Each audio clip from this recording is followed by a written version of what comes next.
Boni Online TV. Mheshimiwa Nusrat. Mheshimiwa Spika, nashukuru kwa kunipa nafasi na mimi nichangie katika Wizara ya Elimu, Sayansi na Teknolojia. Na nitaomba niseme yafuatayo kwanza. Wanafunzi wanaweza kuwa 20% tu ya population yetu. Yani students may be 20% of our population, but they are 100% of our future. Yani kwa sasa tunaweza tukaona wanafunzi kama sehemu tu kwa sababu ni sehemu ndogo ya jamii yetu, lakini kwa maisha yetu yajayo wanafunzi ndio watakuwa sisi, yani ndio watakuwa 100% ya population yetu. Manake kuna umuhimu mkubwa sana wa kuwekeza nguvu zetu na uwezo wetu wote kwenye mfumo wetu wa elimu Tanzania. Sasa Mheshimiwa Spika, sera ya elimu ya mwaka 2014 inasema, inaweka dhima yake ni kwamba ni kuwa na Mtanzania mwenye maarifa, ustadi, umahiri, uwezo na mtazamo chanya katika kuchangia maendeleo ya taifa. Sasa katika mambo haya ambayo ndio tunasema ndio dhima ya elimu katika sera ya elimu ya mwaka 2014, hatuwezi kuyazungumza haya bila kutaja ubora na kuboresha mfumo wetu wa elimu. Na nitazungumza kidogo kuhusu udhibiti ubora. Mheshimiwa Spika, ripoti ya CAG inaonyesha kwamba kumekuwa kuna upungufu mkubwa sana wa udhibiti ubora kwa 8%. Watu walishazungumza baadhi.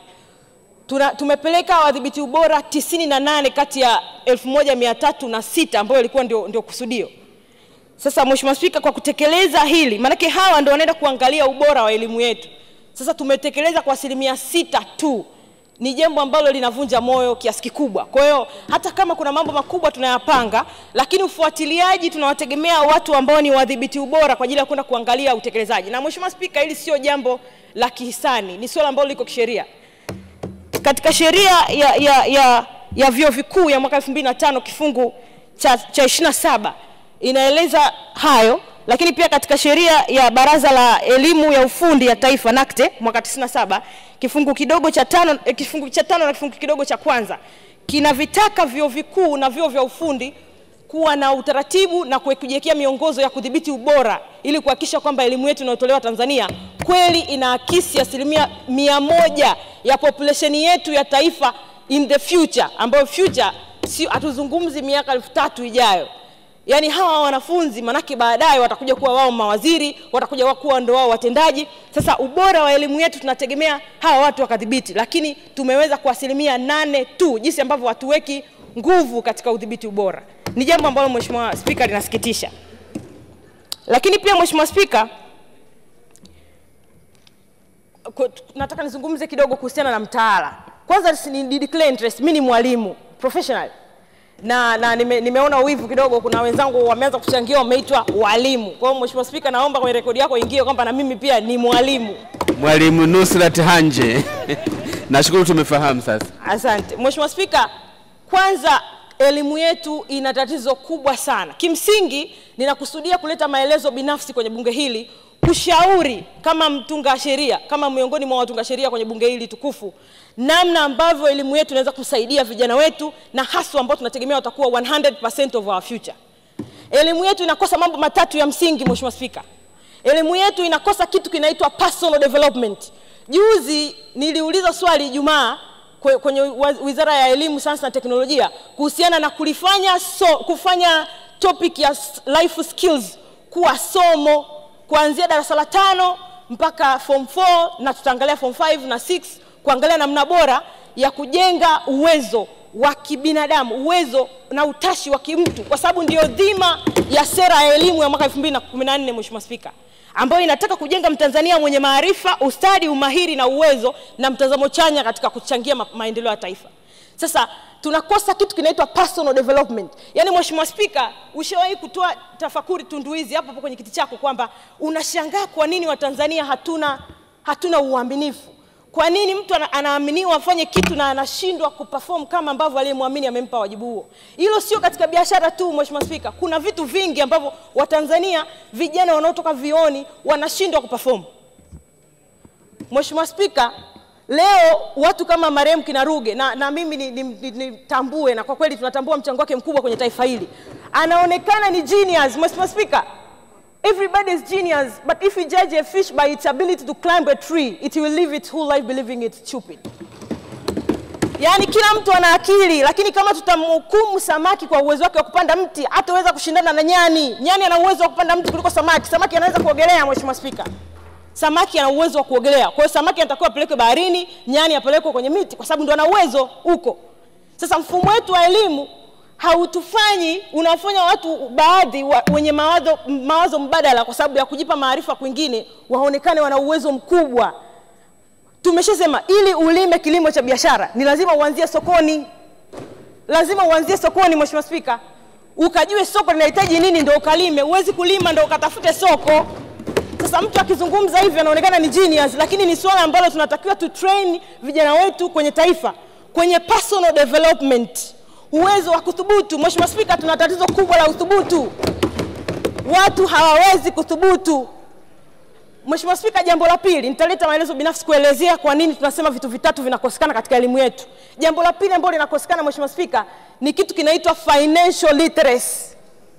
Sisi shuleni, mimi ni mwalimu, sisi walimu shuleni tunafundisha financial knowledge, ndio tunafundisha accounts. Yaani mtu anafundishwa kufungua makabati, anafundishwa accounts. Anatakiwa kajibu mtihani ili aonekane ana akili afaulu aende Dar es Salaam mbele.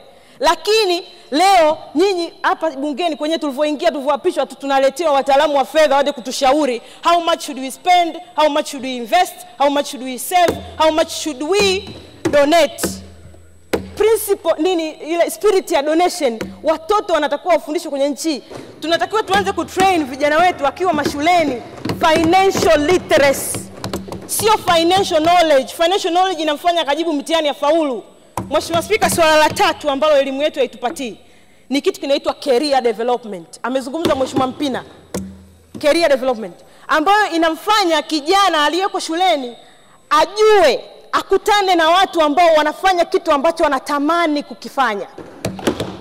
Sio mimi na kipaji cha kucheza mpira, lakini kwa sababu sija trainiwa vizuri, mimi role model wangu anakuwa mwanasiasa. Come on. Yaani tunatakiwa tu connect vijana wetu na watu ambao wanawa inspire kwenye maisha tangu akiwa shuleni. Kwa Mheshimiwa Spika, vitu vitatu vya msingi, kama kuna mwalimu humu katika walimu uliowataja au wataalamu maprofesa ataniambia hivi vitu vinapatikana kwenye mfumo wetu wa elimu, nitasema basi nitakuwa nimekosea. Lakini kwa sababu ninajua hivi vitu tunavisoma tukitoka. Mheshimiwa Spika, kuna watu wanaitwa motivation speakers, mnawajua. Ndio vitu wanavyovizungumza ni hivi. Kwa sababu anajua mfumo wetu wa elimu hawapi hivi vitu. Mheshimiwa Spika, mfumo wetu wa elimu uko paper oriented. Na Mheshimiwa Spika, duniani modo ya elimu bora kabisa duniani, the best education system in the world ni ya Finland. Lakini kuna watu wanazungumza kuhusu China. Ni kwenye uchumi sawa ni China kwa sababu tunaona performance outcome yake kwenye uchumi. Lakini the best education system in the world ni ya Finland. Lakini wa Finnish wameweza kufanikiwa kwa sababu watoto wafanye mitihani. Standardized testing. Mheshimiwa Spika, kuna watu wamefeli form 4 lakini leo ndio billionaires. Kwa sababu na kuna waliofaulu sana tunawajua sana maprofesa wapo hapa. Tunakutana nao huko na nini. Tunashukuru, tunawapongeza kama mmesoma na nini. Lakini Mheshimiwa Spika, tunawajengea watoto wetu uelewa mbaya kuhusiana na nikifeli manake sina uwezo. Yaani school system, mfumo wa elimu unanilazimisha mimi hata kwa kuclaim, hata kwa kuibia. Ndio maana tuna watoto wanamaliza darasa 7 hajui kusoma na kuandika na utashangaa amefanya mtihani kafaulu vipi? Kumbe kuna watu wana vipaji vya kupiga chabo. Mnajua chabo? Kuna watu chuo kikuu tulikuwa tunasema kudesa, kuna watu wana uwezo wa kudesa. Anafaulu lakini hana uwezo. Yaani the output material ambayo inatoka chuoni haiwezi kuwa challenged kwa sababu iko very low. Yaani ile output ya kutoka vioni bado kuna shida kwa sababu tuko paper oriented. Lakini Mheshimiwa Spika, bado kuna tatizo kubwa sana katika. Mwenye taarifa endelea, Mheshimiwa Sashisha. Mheshimiwa Spika, kwanza nataka nimpongeze sana Mheshimiwa mbunge namna anavyochangia madini ya kutosha hapo. Lakini nitaka nimpe taarifa tu kwenye eneo aliyosema la career development kwamba kwenye hoja yake sasa ni vizuri career development ikaingizwa kwenye kozi za ile tunasema ni 7 4 2 3 plus. Ile mwaka wa mwisho career development ifundishwe hapo, Mheshimiwa Spika, kwa sababu msemaji hapo unaoendelea kuzungumza kama haya hatafundishwa, wanafunzi anafika chuoni pale ndo wanaanza kujadiliana, anayemaliza form 6 wewe unataka kwenda usoma nini? Mwanasheria. Au mwingine baba yake kwa sababu alifanya vizuri kwenye hesabu anamwambia kasome hesabu.